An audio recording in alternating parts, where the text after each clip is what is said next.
folks. My name is Azam Basha. So I have around 14 years of experience in ID networking, and I have 12 plus certifications in Cisco, Juniper, AWS. I am a AI enthusiast, so I'm certified with Cisco ACI, and I have almost 5 years of experience on hardcore Cisco ACI. So do let me know if you see the screen. Yes, we can. So this is just a demo class for you folks, for you to understand the way I teach and how comfortable I am with you folks and your understanding. So I will not be doing any practical today. The reason is because I want you to get familiar with the basics of Cisco ACI, and tomorrow we can start up with the lab and theory. So my pattern of teaching is mixing up the theory and lab. So I believe in basic understanding and elaborated understanding rather than keeping things complicated. So let's first start with understanding the understanding the traditional networks shortcomings. Uh, am I audible to you guys? So I am actually unwell today, so my voice might be sounding unfamiliar. So, but is that okay for you all folks? I'm understandable. Yes, Okay. it's clear. Great. So, so we are all network engineers. I assume your experience starts somewhere from 3 to 7 years or more than that. So we all have come from the background of traditional networking. So we all know how to do show IP route. We all know how to upgrade a switch or a router. So that is what our background have been. So, but there are some shortcomings with this traditional network. When I say shortcomings, now networking evolves all the time. Now it's the age of AI, right? AI and machine learning, and the same is affected with IT networking. Now we have AI agents that can actually do everything. So we are no more required. A AI agent would configure, troubleshoot, uh, and manage the day-to-day activities by its own. Just a AI agent can do all of that stuff. So in this day and age, so it is very important that we are up to speed with the technology. And the best way to start up with is Cisco ACI, because Cisco ACI is an all-in-one solution. When I say all-in-one solution, you will get to know what are the advantages of it and why would you need it. So the shortcomings of traditional networking that we currently have, or most of us are now shifting from actually, is the number of managed endpoints. Now here, with the managed endpoints, we have to actually do everything manually. In traditional networking, so we do have monitoring tools, right? So why do we have monitoring tools? We have monitoring tools to make our life easy with the traditional networking. So how many people are familiar with Spectrum,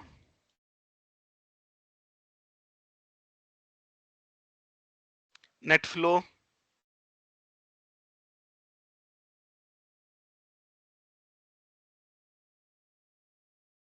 IPAM?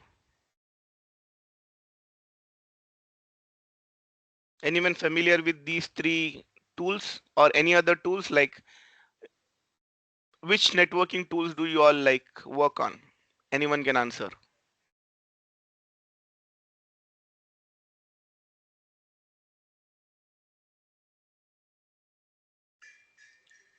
Do you folks work on any networking tools in your in a day-to-day job? Sir, for monitoring, we are using solar winds. Okay, that is one of it. Great. Anything else? Manage engine also will copy manager and all. Okay. Who else? We are using a unit as a monitoring tools. Okay. Great. Anyone else?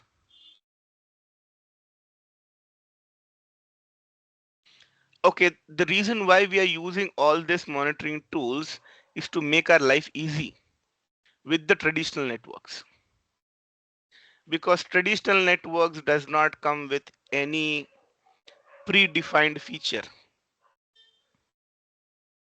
So this monitoring tool is an addition to our traditional network to make our life easy, to make our life easy with the endpoints, to make our life easy with correlating the information between the devices. So what is correlating information between devices? So I am sure you will all have troubleshooted the networks one or the other day. So when you're troubleshooting, you have to swap between your network devices. You have to swap between your windows, right? Switch 1, router 1, router 2. Keep on swapping, analyze the information, keep on checking the pings, keep on checking the routes, keep on checking the logs, and then swap between the monitoring tools and see whether the devices, what has gone through in the past. So you have to juggle between all of these windows. And then the level of expertise. When I say level of expertise, how many people here have worked on Juniper routers and switches? I know most of us come from Cisco background, because that is a very, what do you say, that's the dominant vendor, and also the certifications are very much popular. But Juniper is the second best company in the networking. How many of you have worked on it? Switches, routers, or SRX security devices? Anyone here from Juniper?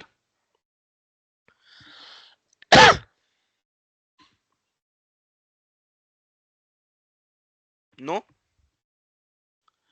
Okay. So that explains the level of expertise.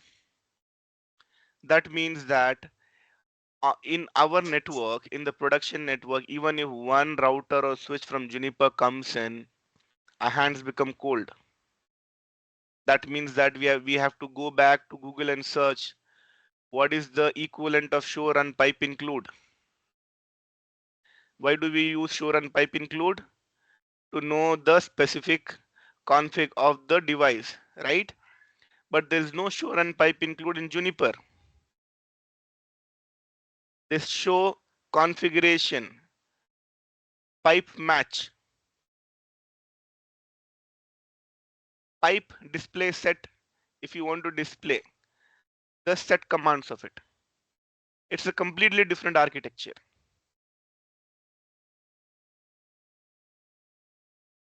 And human errors.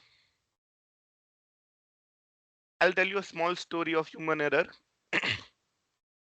Before that, I want to understand from you folks, has anyone had any escalation P1 or P2? When I say P1 or P2, priority 1 or priority 2, did anyone escalate to your manager stating that you have made a configuration error or you have brought down the network? Anyone in the class?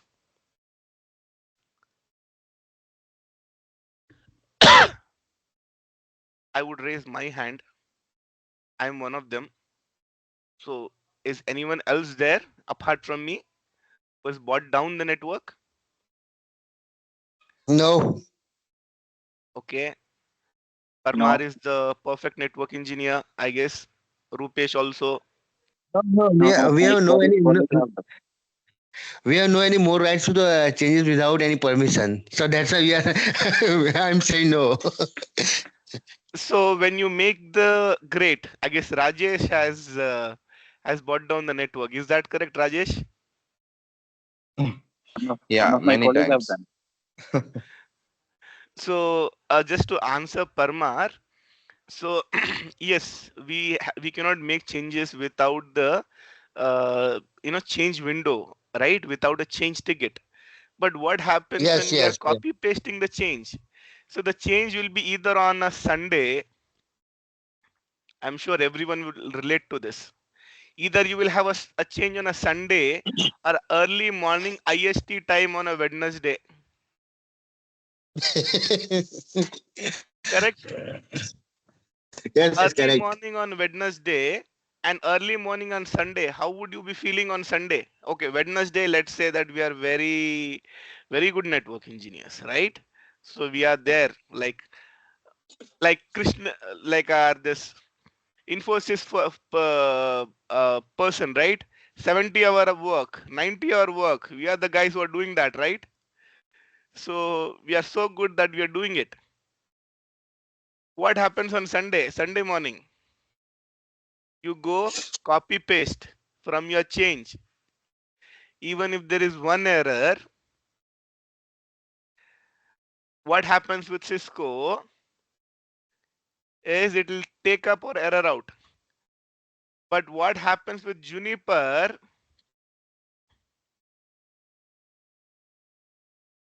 they'll He's telling about confirm and rollback on given time. yes, there is a rollback in a given time. Correct. For that, you have to even understand that you've broken that network, right? But Cisco having also the option na given time to reboot the router. Yeah. So we also have a rollback function in Cisco in ASRs, which Yes, is iOS XR. yes. Okay. No, but in a edge point also have a option. Correct. The edge point, when you say the edge point, you mean the CE, right? Customer Yes, edge. yes, yes, sir. So Yes. customer edge usually has the ASR router or Okay. any router which is iOS XR. Yes. Now in iOS XE, which is our 4000 series devices, there is no rollback in it. Yeah. There is no feature of rollback in iOS XE. Okay, now these are the routers that are there from few years, and people don't change their routers just like that. Okay, the point of contention here is the story that I wanted to tell you folks is I copy pasted everything. Okay, it did not error out. The reason it did not error out is because the command was correct, but it was incomplete.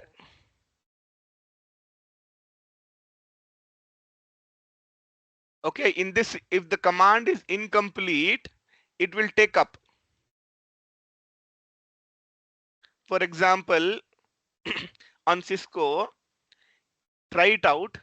So if you want to just copy, like for example, you do VLAN 10,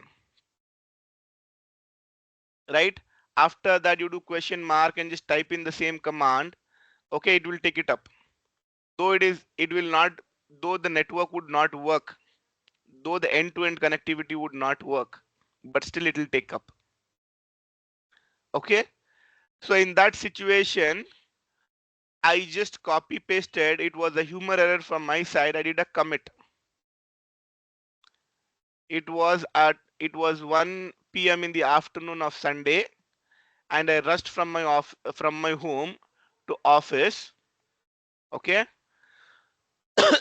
it was long time ago, around 10, 12 years ago. So I had to wash my clothes on a Sunday. I was a single guy. So I was very frustrated that I have to go to the office to make the changes. I went there, copy pasted, and then went for lunch.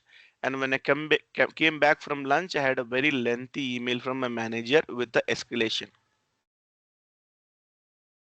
stating that I brought down the network completely. So in 30 minutes, just in span of 30 minutes there was a very big escalation and I was threatened that I might lose the job. So that's the situation, and there was a huge issue. Though it was a Sunday night, it was a banking network.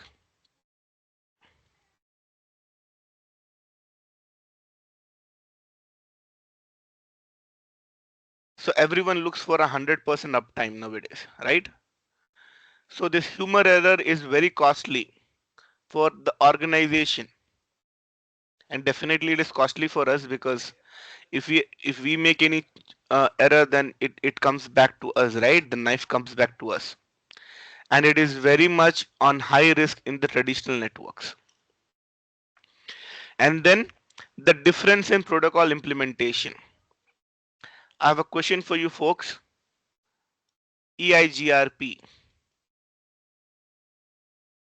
Can EIGRP run on a Nokia or a No, it is Cisco Sienna or a Juniper or a Fujitsu router or No, a switch? Okay, great. Uh, No, no. can I know the name of the person who said that? Rupesh. Rupesh. Why is that, Rupesh? Cisco proprietary. It is Okay, what do you mean by Cisco proprietary? like It is it will not be open running standard. only on the. Yeah, it is not open standard. Okay, so that's a big disadvantage, right, Rupesh? Yeah. So the reason why I say that it is a big disadvantage is in CCIE, enterprise infrastructure, which my dear friend Rinish, I guess he's on the call as well, who is the trainer for it. So there's EIGRP in it, and we are becoming expert and learning EIGRP, and we are not using this EIGRP anywhere else apart from Cisco. So these were the days wherein Cisco was trying to be the Apple of networking.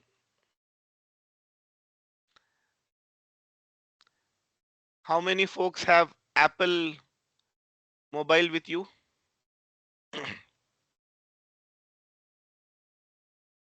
Anyone here with Apple mobile? Yes.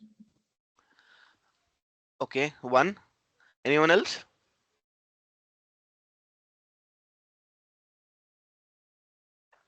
Okay. So Apple tries to actually change the names. Apple tries to keep the features unique.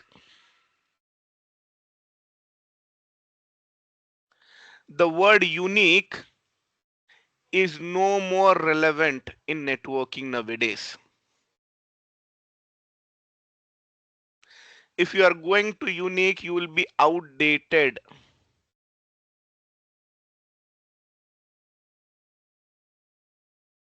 But unfortunately, the vendors did not realize this. Juniper could have had the same type of command line as Cisco, but Juniper chose not to because it wanted to place itself in the market. Now, what has happened with Juniper is people have stopped using it as and have gone for open source.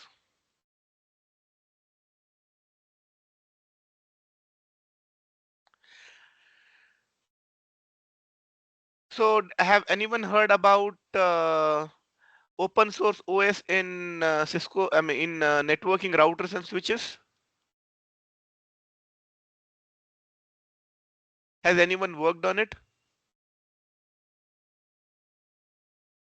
Or at least do you know that there's an open source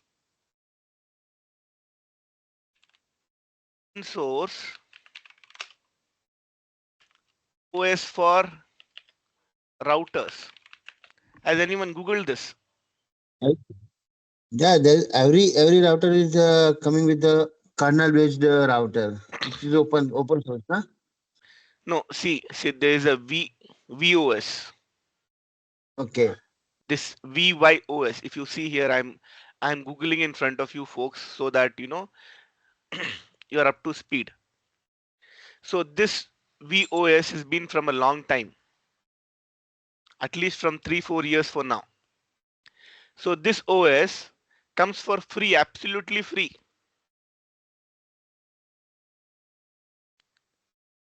iOS XE, iOS XR need licensing, right? Yes. Juniper needs licensing. ACI needs Yeah. licensing. SD-WAN needs licensing. Everything needs licensing, but this one does not need one. Absolutely free.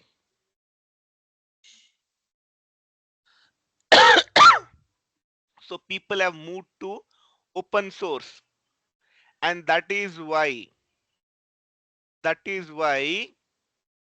OSPF is being asked in your interviews all the time. OSPF and BGP is your 20 minutes of your interview out of 1 hour.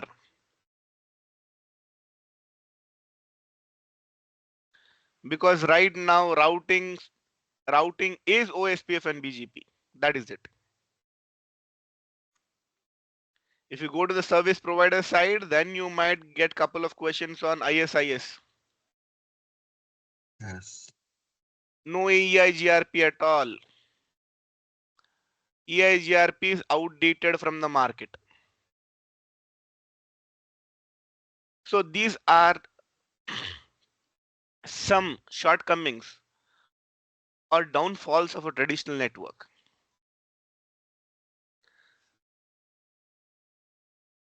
And and to be specific in terms of technology and protocols, these are some of the downfalls. When it comes to STP, by default, STP is running on all L2 and L3 switches. Does anyone disagree on this?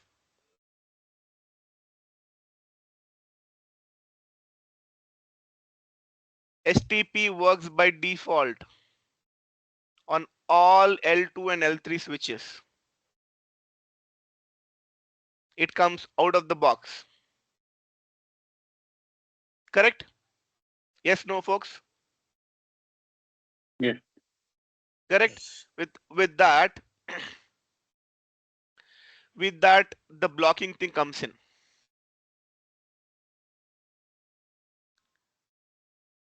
Okay? So this is by default there. STP by default is there in all our traditional networking.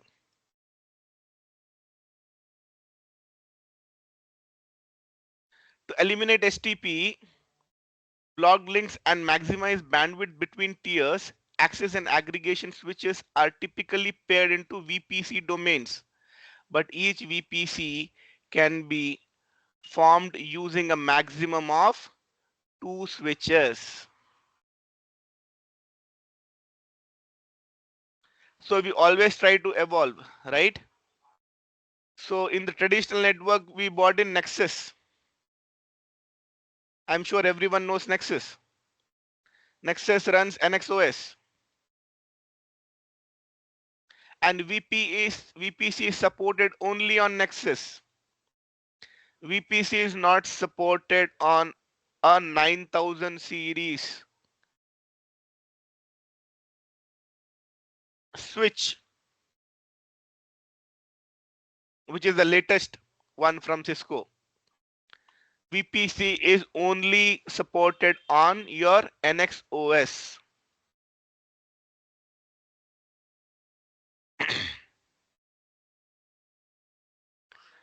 So we tried to fix issues with traditional networking, but still we were not able to fix it. One of the issues is STP. The other issue is traffic growth. So to understand traffic growth, we have to understand north-south traffic and east and west bound traffic. Now these are the terms that you have to remember. These terms keep on coming in a SDN network, whether it is Cisco ACI or SD-WAN or SD access. Northbound, north-south traffic and east-west traffic.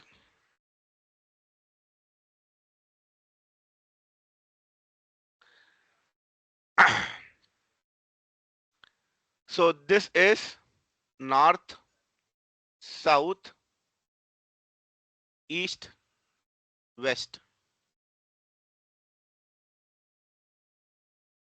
Okay, this is the direction, correct? Currently I'm in the south part of India. I'm in Bangalore.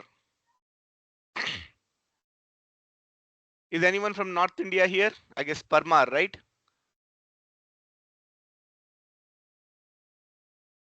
Anyone else?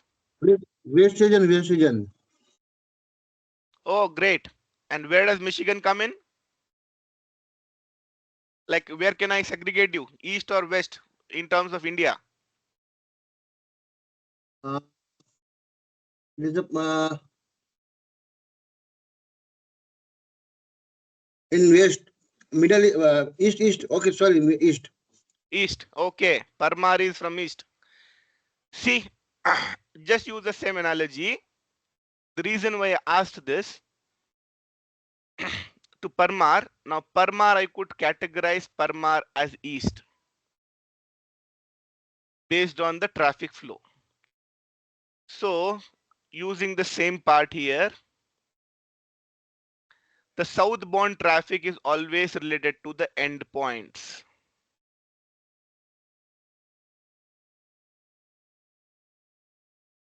The northbound traffic is always related to the core.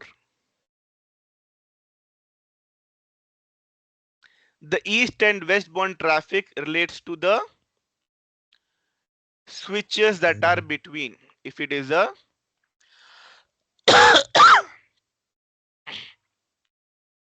two-tier architecture,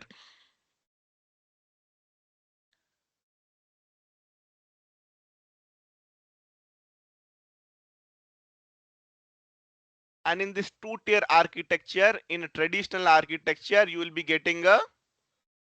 seeing a L2 switches usually, or even L3 switches with like 3850s, right?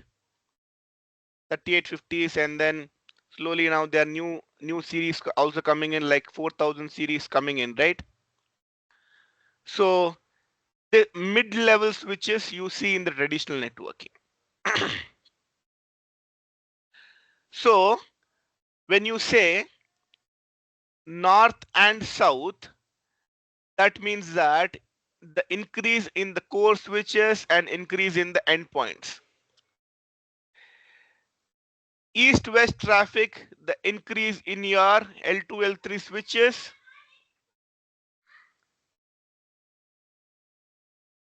When you increase your endpoints, you have to eventually increase your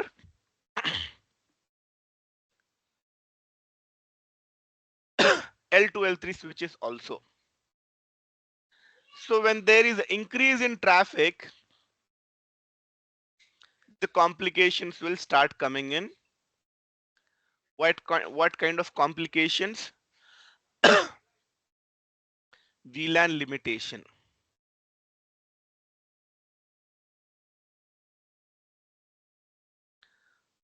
Folks, you have to remember the east-west traffic always, okay? And north-south bound traffic, bound, okay? East-west traffic, north-south, east-west bound traffic, and north-south bound traffic. So this is a terminology that you have to remember, which which is used just like a normal nomenclature nowadays. Yeah. So you will find the limitation with VLANs. So what are the limitations with VLANs?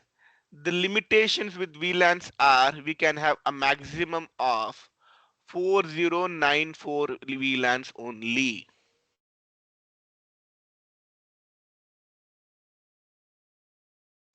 you would ask me, okay, 4094 is a very big number.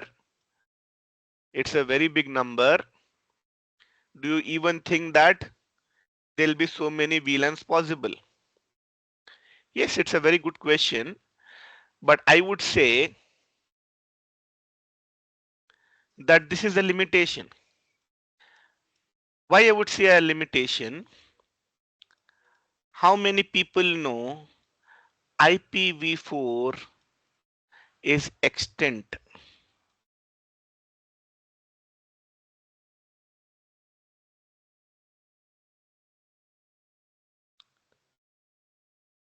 How many of you know that? We have 14 participants here. Does anyone know that IPv4 is no longer sold?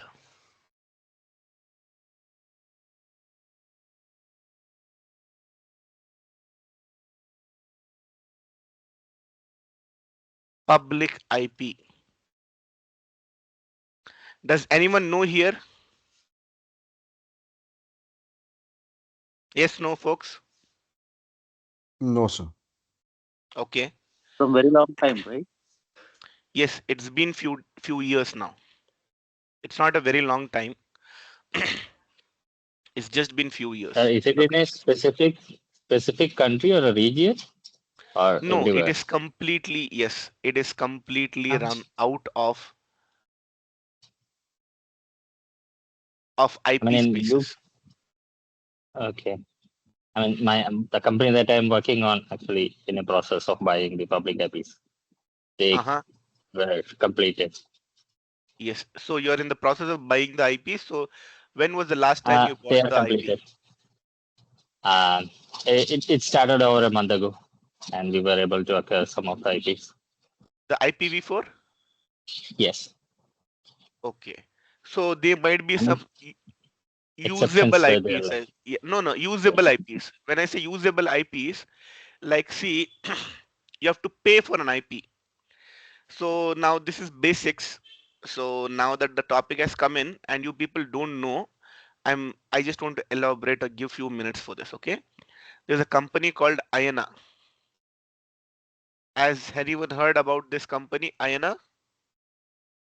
Yes. IP allocation for the global side. Correct. So this company controls the IP addresses. When I say controls, it is into the business of selling the IP addresses. Okay. So this company has run out of IPv4.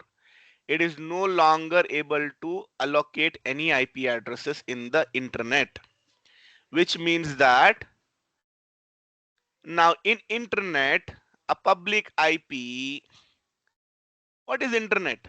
Internet is a network of networks. When I say network of networks, there should be no duplication. If there is a duplicate IP, you will not be able to communicate. So who takes care of all of that? IANA. It sells and makes sure that no one else has the authority over the IP addresses so that internet works. So they came up with a statement almost, I guess it's been a year and a half, I assume, that they are no longer selling IPv4. So one of a friend who said that he acquired IPv4 address, it would be a usable IP, a used IP. Someone might have purchased it and then they would have not renewed it. You need to renew for an IP address. It's a public IP address. You have to keep on paying IANA. Just like how you are paying for your network, right? If you want to watch your Champions Trophy, you have to pay to Geo, right? For the subscription. So you have to use the same subscription for INR to pay. So that particular IP would have been re-given again. So coming back to our topic, 4094 is a limitation. We never thought IPv4 would go out.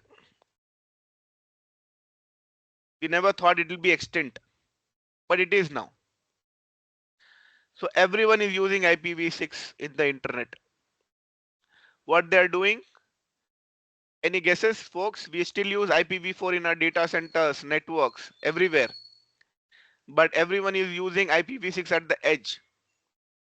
Any guess what they are doing?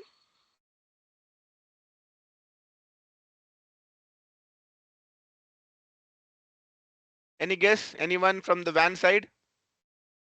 Sir, dual They stack is there. IPv4 and both IPv6. Dual stack. Did you say dual stack? Yes. Okay. maybe IPv to IPv4 the tunnel configurations for the conversation. Okay. How would that convert? Like, just curious, Parmar. You would need NAT. Yes. Net. Simple netting. Everyone is using netting at the edge nowadays. Why? They've run out of IPv6, IPv4. If they are coming with a new site, they will get IPv6. But all of the public IP that they have are of IPv4.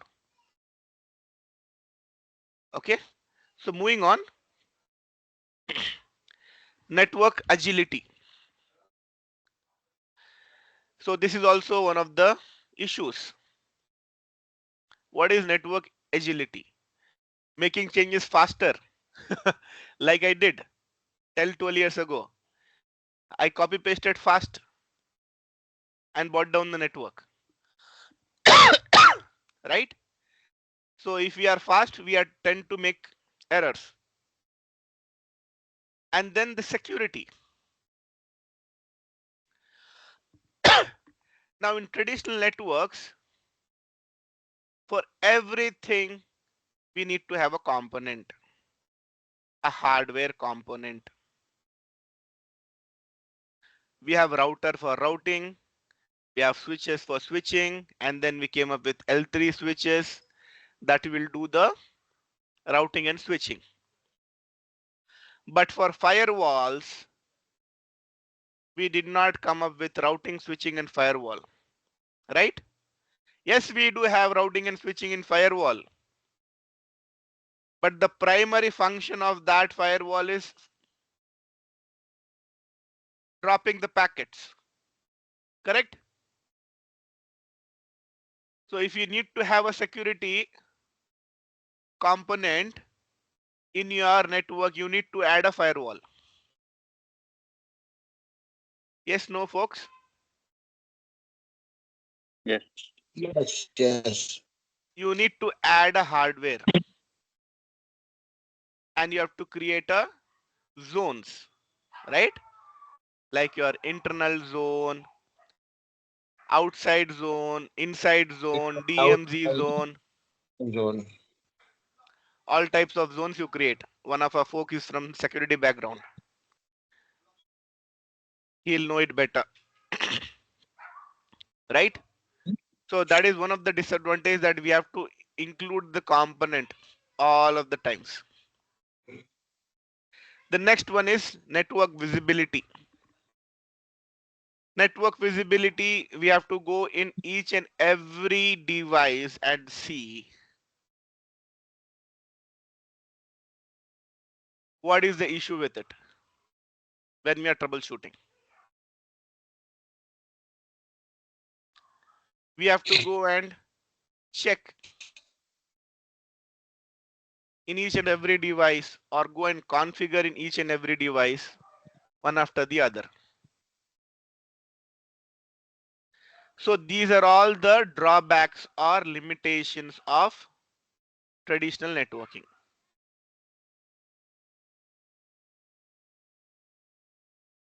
So before moving on to advantages of SDN solutions like Cisco ACI, does anyone have any questions on this?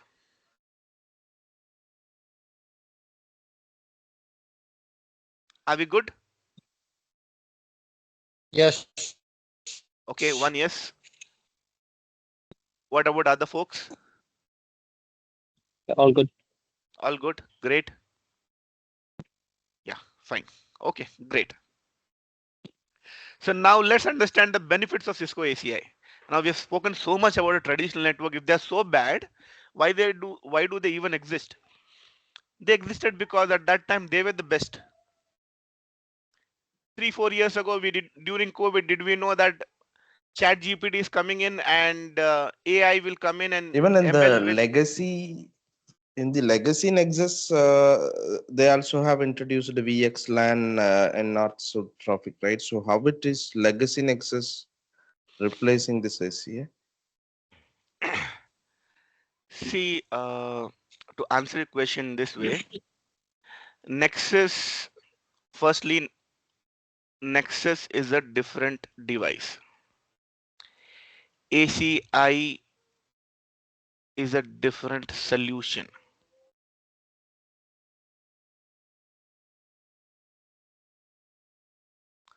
Device and solution. Nexus can be used as a single device also. ACI cannot be used as a single device.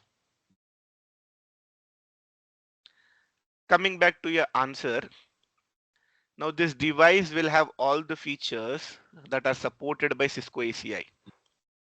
But this device will not be able to do what the ACI would do. Does that make sense? Yeah, And who asked this question? it's Rajesh here. Yeah, Rajesh. So am I making sense to you, Rajesh? Yeah, yeah. The reason why, now you'll ask, why all of that is supported in Nexus? Okay, that can be a counter question. So you're not asking me, but I'm asking myself, okay? Correct. Because Yeah, that's yeah. Nexus is part of ACI, that's why. The hardware inside ACI is Nexus and UCS server. Epic. Correct. Make sense? Sure, yeah. Yeah. And now you will say, now I have a counter question. So you will say, now when it is supporting and it is not doing that, okay, you said it is part of it, that's why it is supporting, but I can at least test, right? You cannot test. Why you cannot test? Because by default, Nexus is running on NXOS. And the OS that is there in ACI is, any guesses, folks? ACI mode. NXOS to ACI mode. Yes, NXOS. It is called ACI OS. It is not NXOS. Okay, Rajesh? Yeah, yeah, yeah, I got it. Yeah. Great. Nexus Yeah, the Nexus will support curiosity I asked. uh, Azam sir. Yes, sir. NXOS will support VXLAN na features. Yes. Yes, it supports VXLAN. So we are manually configured the VXLAN like Juniper. Yes, we can just use NXOS. We can Mm, just use Nexus and then configure VXLAN and use in our o- core. okay. We can do that, and many companies are doing it in their traditional networks. Okay. Yes, Rajesh, you were asking something. No, I got clarified. I just got some curious, so I asked that. No, no, you had some related question. Are you okay now? Yeah, I'm okay with that. I'm okay Okay, with that. Yeah. fine. Okay, now starting up with the benefits of Cisco ACI. Okay, so why Cisco ACI? Okay, the first one is network management touch points. So to understand the benefits of Cisco ACI, we have to understand the components of Cisco ACI. There are three components in Cisco ACI. The first component is Epic.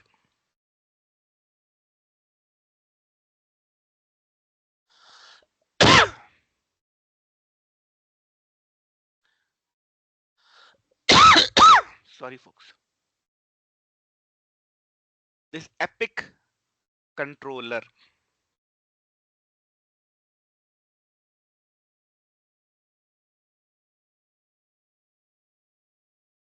The second component is Leaf.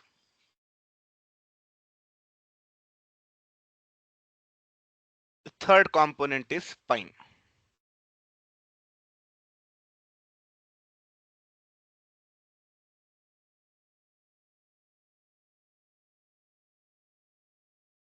These are the three components. Okay. Epic controller hardware is UCS. Leaf hardware is Nexus.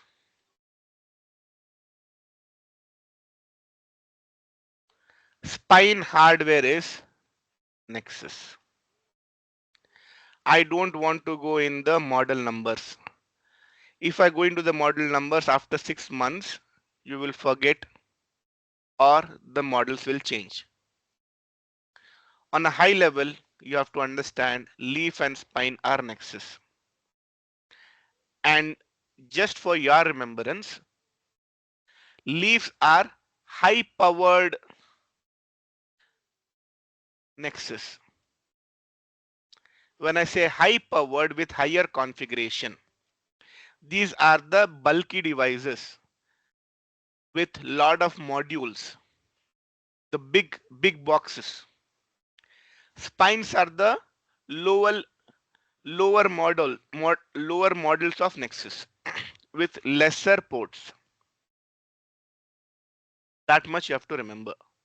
And you can go in Google and see which model is being supported on the day that you are buying the Cisco ACI. And all of these three run ACI OS.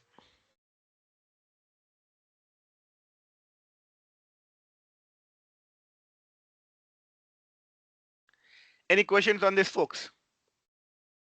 There are three components: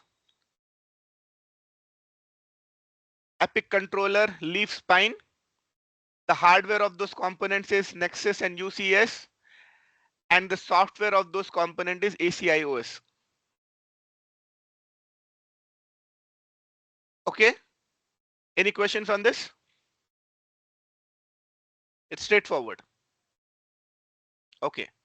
So now we know the hardware and the software, the functions. Before understanding the functions, we know the hardware, we know the software, and now we should know the cabling.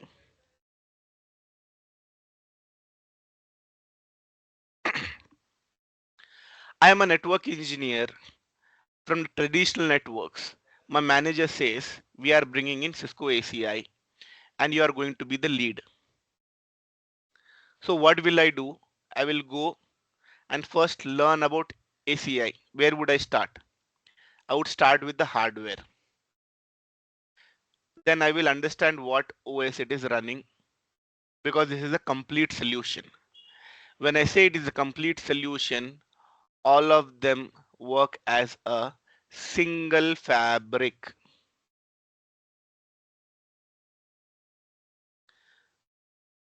we have another term here, fabric. What is a fabric? Fabric is connection of spines and leaves together along with the epic controller. The entire solution is called as a fabric. And from now on, I'll be using the word fabric and not the word solution.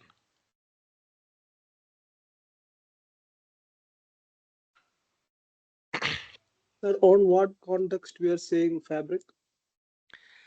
Fabric in the sense how now in usual terms. Now when I say fabric, okay, what comes in your mind? What comes in your mind? Clothing, right? Yes, sir. Right. So this, when I first heard fabric, I was like, why the word fabric is used in networking? Now this is something new. Why they want to use like a business word to it? So fabrics are like this, correct? They are stitched together. Everything is connected to everything.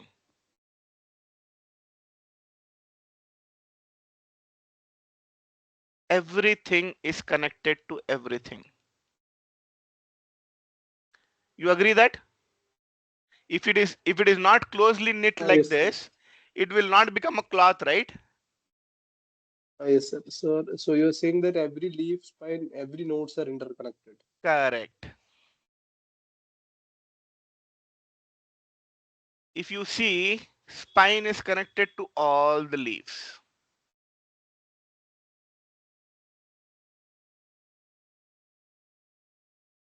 Spine is connected to all the leaves. Leaves are connected to all the spines.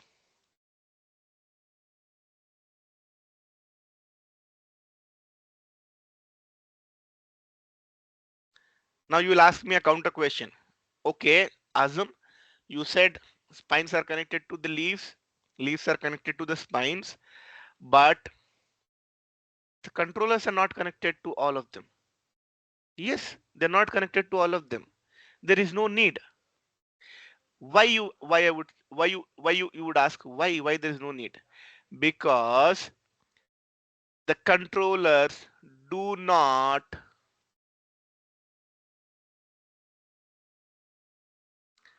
participate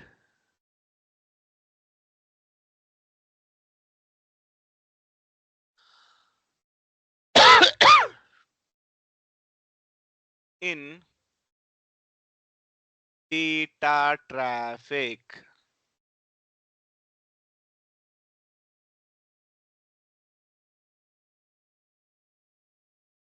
What is the data traffic, folks? Actual data flow. Sir, Correct. our routing. So the routing would come as a control traffic, control plane.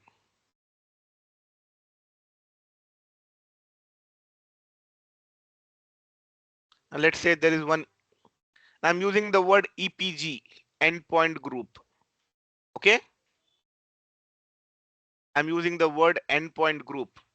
I'm keeping this word for the next classes. I want you all to enroll for tomorrow's class. I want all you folks to enroll. I'm having a very good time with you folks. I feel that you all want to learn and I want to be part of your journey. So please enroll. So there is one EPG here and there is another EPG here. I will not explain EPG now. I want you all to enroll. I will tell you the full form of it. With that, you will understand what it is. Endpoint group. There is an endpoint group 1 connected on a leaf. Let's say leaf 1, 101. And there's another leaf 107 or 8 or whatever. If these two endpoint groups have to communicate, these endpoint groups contains the endpoints. If they have to communicate at that time, Epic controller is not going to come in between their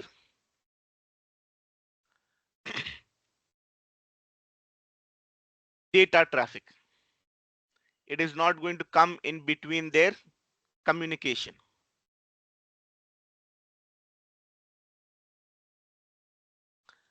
So when I'm explaining all of this, I've also started explaining the functions. Okay, so I guess who asked this question? The fabric question?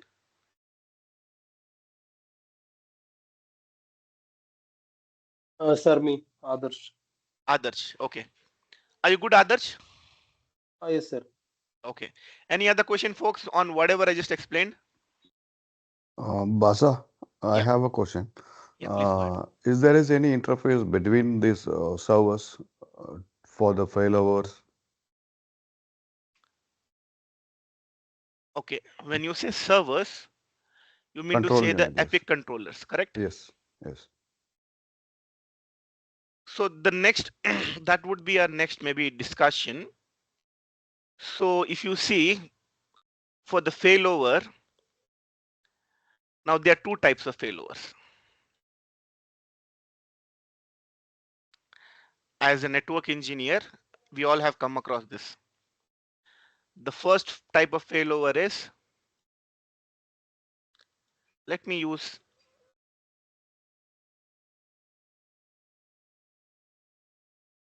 text for you. Types of failures. There are two types. The first one is port failure. The second is device failure. Can any other failure happen apart from these two? The interface, physical connectivity. Yeah, it comes under port. Port interface. Anything apart from port or interface and device? Interface or device failure? Anything can happen apart from that? Yes, no, I guess. Sir, link failure also. Yeah, that would also come under interface itself. Port and interface both are same. The link is connected to the interface. The database of the server. No. Sorry, what was was that? The database of the server. All three servers will have the data Okay. content. Okay, database server would include the device failure, correct? Yeah. Okay. So basically, for you folks, there are only two types of failures: interface failure and device failure. No matter how much you categorize, at the end of the day, you would only see either a single point failure or an entire device failure. For a single point failure, you are connecting one epic to multiple leaves. For the entire device failure, you are having additional epics. So this is the failover solution.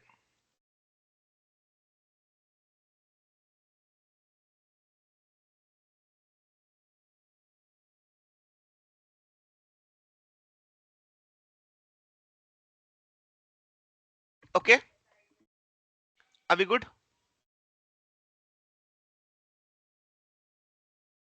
And again, I missed who Yes. asked this question about the failure? Yes, it's clear. Kamraj. So it's the first day, right, folks? So once I understand your voice, then I'll not be asking your question, like asking your names. Any other question, Kamraj? It's clear, it's clear. And the one thing I want to ask again, Yeah. in this architect, I may not know what is behind. In this, in actual scenario, in this architect, there is no any connectivity between Epic server, how it will sense the failovers, which is connected to the leaf areas.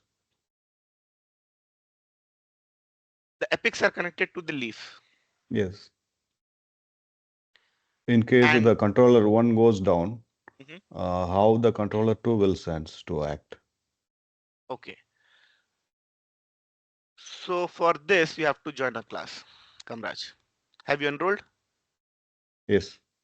Okay. Fine. So we have this topic of failover. So I'll discuss more on that at that time. So just to summarize your question, to just answer you, Kamraj. So what happens is the epics and leaves they communicate with each other on a regular timers. You can call those timers as hello packets.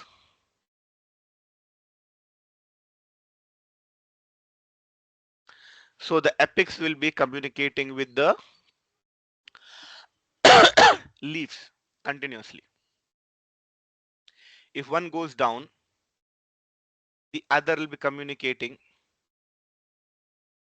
If this goes down, the other will be communicating. Here VPC will be there. VPC is not between the epics. The VPC is between the leaves. VPC is a different concept. Now we are talking about failover only.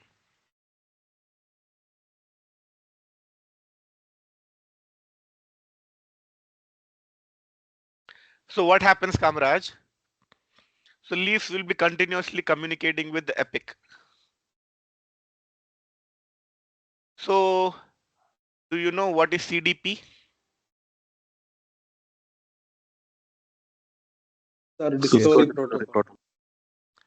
What is the function of CDP? It checks To whether get the the Find the neighbor neighboring neighbor. device is details. live or not. CDP and LLDP are same, right? Yes. Yes. LLDP is just open standard. So all of these devices are connected with each other. I said something called as a underlay. I use the word underlay in the beginning. Correct? I use the word underlay. In underlay,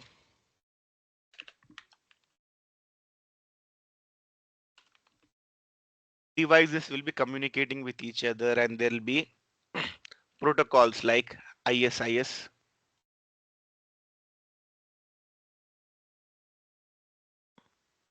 MPBGP,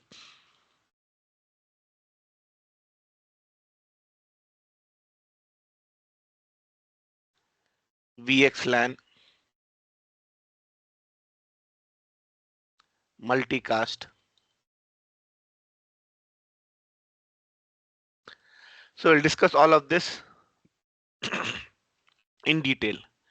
So to answer your question, there'll be a default timers.